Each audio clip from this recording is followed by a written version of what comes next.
Today's case is by far one of the most gruesome cases of torture I have ever come across. This story is certainly not for the faint-hearted. Kellyanne Bates was an English teenager who was murdered in Manchester, England at the age of 17 by her abusive boyfriend James Patterson Smith. She was tortured by him over a period of 4 weeks, including having her eyes gouged out from the socket up to 3 weeks before her death. On 16 April 1996, Smith reported to authorities that he had accidentally killed his girlfriend during an argument in a bathtub, claiming that she had inhaled water and died following his attempts at resuscitation. Police went to Smith's address and found Bates' naked body in her bedroom. Her blood was found throughout the house, and a post-mortem examination revealed over 150 separate injuries on her body. During the last month of her life, she had been kept bound, sometimes tied to a radiator or furniture by her hair. The pathologist who examined her body said in his entire career he had examined almost 600 victims of homicide, but never came across injuries so extensive. There were burns on her thigh caused by application of a hot iron. She had a fractured arm, multiple stab wounds caused by knives, forks, and scissors. Stab wounds were there inside her mouth.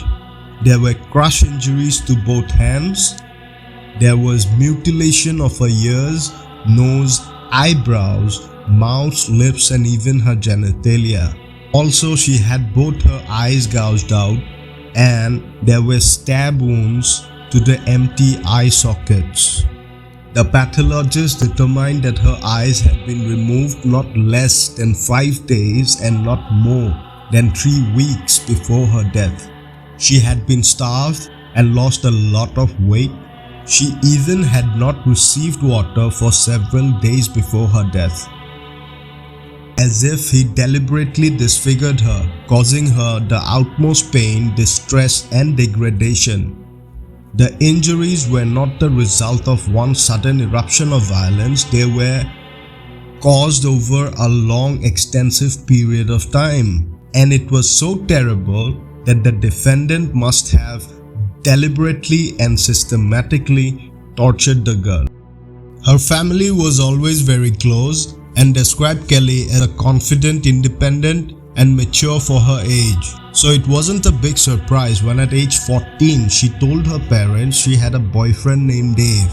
Kelly often babysat for families in her area, and while on one particular babysitting job, she met James Patterson Smith. James was 45 and instantly took a liking to the 14-year-old Kelly. She decided to keep many aspects of their relationship a secret, thinking her parents won't understand. When she told them about Dave, they assumed he was a boy probably from school around the same age as her. Kelly and James got along great. He was her first boyfriend, and it wasn't long before she began to look for ways to spend more time with him. She started sneaking out at night, sometimes not returning home until the next morning, and sometimes not returning home at all. Dave often kept calling her home, speaking to her mother about Kelly's activities. A couple of weeks later, Kelly brought Dave home to meet her parents. When her father saw him, he was very surprised as he was much older than he had expected. However, Kelly stated she had grown up around old people, even played hockey with college girls. She was too matured for kids her own age. However, as her mother caught sight of Dave, she had a different reaction. As soon as she saw Smith, the hair on the back of her neck went up.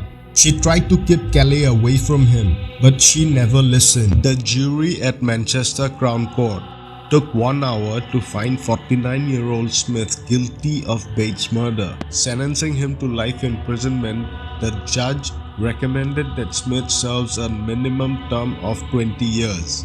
A consultant psychiatrist told the court that Smith had a severe paranoid disorder with morbid jealousy and lived in a distorted reality. Even after torturing Bates for hours on end, Smith insisted Kelly had provoked him to kill her by taunting him about his mother's death. He said she inflicted her own injuries just to make him look bad and that all the evidences are lies and fabrications done by Kelly herself.